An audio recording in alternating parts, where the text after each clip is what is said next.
ये कहानी है एक छोटे से गांव की, जहां एक झोंपड़ी थी, मिट्टी की बनी हुई, जर्जर और कमजोर।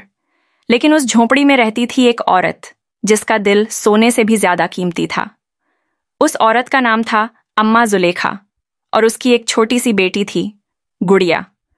गुड़िया बेटा, आज बस सूखी रोटी है, लेकिन अल्लाह का शुक्र है कि भूखे नहीं सोएंगे। अम्मी, आपका साथ हो तो झोंपड़ी भी महल लगती है। राजा अपने वजीर से पूछता है, वजीर खास, रियाया की हालत कैसी है? कोई भूखा तो नहीं? हम हर रोज महल में दावतें उड़ाते हैं, कभी बाहर की खबर भी ली है? वजीर जवाब देता है, बादशाह सलामत, सब खैरियत है, लोग खुश हैं। राजा कहता है, अच्छा, कल मैं भेष बदलकर गांव का दौरा करूंगा, बिना किसी को बताए। राजा जब गांव पहुंचता है तो वो नजारा देखकर हैरान रह जाता है। ये कैसी खैरियत है? बच्चे नंगे पांव, माँ बाप भूखे, और वजीर कहता है सब खुश हैं। एक सिपाही कहता है, हुजूर, वो सामने एक झोंपड़ी है, अम्मा जुलेखा की। लोग कहते हैं वहां सिर्फ दुआएं और कनात संतोष मिलती है।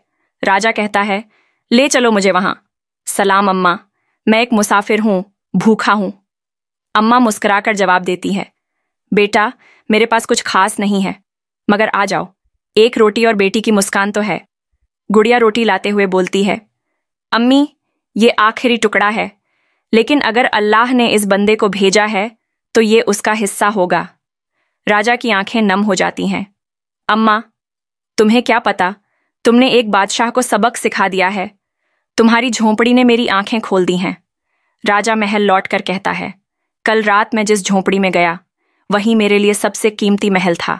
आज से गांव की हालत बदली जाएगी और अम्मा जुलेखा को इज्जत ए मल्लिका, रानी का सम्मान दिया जाएगा, क्योंकि इज्जत महल में नहीं, दिल और नीयत में होती है। अम्मा जुलेखा की झोंपड़ी वहीं रही, मिट्टी की, लेकिन अब वहां खुशबू है कनात की और रोशनी है इंसाफ की, क्योंकि एक बादशाह एक झोंपड़ी से जीत गया और एक बुढ़िया एक कौम की मां बन गई।